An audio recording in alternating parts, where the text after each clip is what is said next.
Petit verre et grande question. Petit verre et grande question. Petit verre, grande question. Que pensez-vous des écrans ? Sans filtre. Sans filtre. On vous parle. Sans filtre. Moi, je pense que fois c'est bien et pas bien. Bien parce que par exemple, tu peux avoir des applications pour apprendre des langues que tu peux pas apprendre chez toi. Mais aussi, ce qui est pas vraiment bien, c'est que tu peux devenir par exemple accro aux jeux vidéo, des choses comme ça. Avec le téléphone, on peut envoyer des messages ou appeler. Et le désavantage, c'est par exemple sur les réseaux sociaux, on peut avoir des fakes, c'est-à-dire qu'on peut avoir des choses fausses. Sur la chaîne des télévisions, par exemple le 20h et tout, on apprend des choses des pays très loin. Moi, tous les soirs, je regarde un peu de télévision et un peu d'écran parce que si j'ai passé une longue journée et que j'ai juste envie de tout oublier, enfin, pas de tout oublier, mais de le ranger et juste de me reposer un peu, moi je crois que les écrans, ça me distrait. La classe de CM1, CM2. Ma mère, elle me dit que les réseaux sociaux, c'est pas bien quand on scrolle. Moi, ma mère, des fois, elle me dit les réseaux sociaux, par exemple, c'est interdit aux moins de 15 ans. Parce que, par exemple, il y a des gens, des fois, tu peux faire des vidéos, et des gens, ils peuvent faire plein de choses avec ton corps, et ils peuvent te dire des choses très méchantes, et il y en a des fois, ils se suicident pour ça. Moi, ce que je trouve bien, c'est que sur des jeux, des fois, on peut ajouter des amis ou ajouter des personnes qu'on aime bien.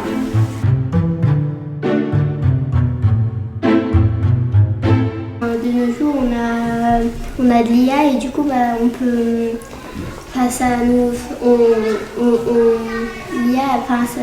quand on la regarde, on dirait tellement que c'est réaliste, du coup on pense que c'est vrai alors que c'est faux et du coup c'est un peu embêtant parce que du coup tu crois aux choses qui semblent réalistes mais qui sont pas vraies.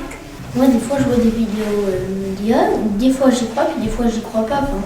Il y en a avec l'IA.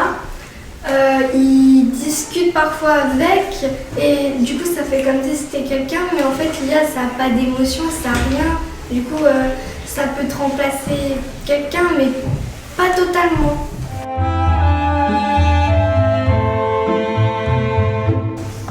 Moi je pense qu'il y a un petit peu deux types d'écrans quand même. Il y a ceux qu'on regarde pour le plaisir et il y a ceux on regarde pour nous informer ou pour rappeler les gens, parce que c'est un petit peu de l'écran aussi, mais ça sert pas à la même chose.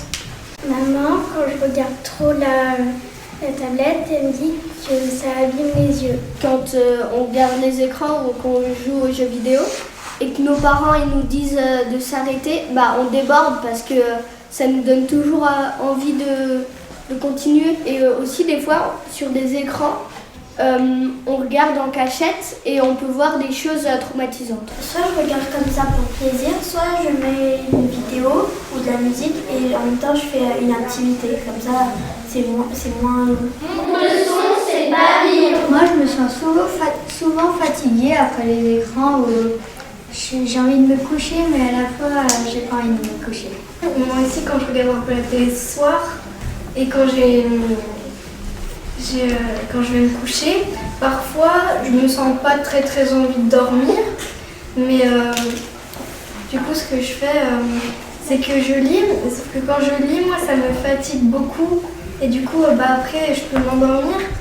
Je suis un peu d'accord avec ce qu'a dit ma camarade parce que moi par exemple une fois j'avais regardé la télé le soir, il était très tard, on était chez des amis, mon frère il dormait et du coup moi j'ai regardé un petit peu le téléphone mais après j'arrivais, en fait j'étais déjà hyper fatiguée et après le lendemain matin j'avais regardé et mes parents ils disent à chaque fois que en fait c'est à cause des écrans qu'à chaque fois que mon frère on se bat et tout et qu'on n'est pas, en fait c'est les écrans qui nous ont hypnotisés qu'on n'est plus au normal. Mais moi aussi, des fois, ça me fait un petit peu bizarre après, parce que des fois, quand je suis assise dans ce canapé, après quand je me lève, ça fait tout bizarre, parce que des fois, t'es encore un peu dans le jeu, ou des trucs comme ça fait bizarre. Moi, au contraire, quand je regarde les écrans, ça me réveille encore plus. Je suis mieux. Souvent, je regarde les téléphones quand je suis fatiguée et après, je me sens mieux. Ma grande cousine, elle est au lycée et en fait, elle avait invité une copine chez mon papy et ma mamie. Nous, on avait regardé un peu la télé avec mes cousins, on avait joué à notre jeu en ligne, les 4, et après on devait aller jouer dehors. Mais ma cousine, elle avait invité sa copine, et elles étaient toutes les deux sur les réseaux sociaux, et elles ne s'amusaient même pas à se parler entre elles et tout, elles ne partageaient pas des moments ensemble. Il y a plutôt 3 types d'écrans. Il y a le type qui est bien parce que tu apprends et tu passes pas trop de temps dessus. Tu passes plus de temps en train de faire ce que l'écran t'apprend qu'en train de le regarder. Après, le deuxième type, c'est moyen. C'est tu regardes par exemple la télé ou le téléphone, mais tu restes dessus juste pour t'amuser, mais tu fais pas très longtemps. Mais le 3, c'est pas bien. Tu restes le soir sur ton téléphone ou sur la télé toute la nuit. Et après ça t'empêche à dormir. Moi une fois ça m'est arrivé que c'était un week-end pendant les vacances, que j'avais mon téléphone dans ma chambre parce que maman elle avait oublié de le ranger. Du coup je me suis dit je vais regarder un petit peu les réseaux. Mais après j'arrivais pas à dormir, du coup je me suis dit je vais regarder un petit peu. Après j'arrivais pas du tout à dormir. Je me suis dit, je sais pas ce qui se passe et tout, mais c'était à cause du téléphone. Respire. Allez, respire. Mais respire.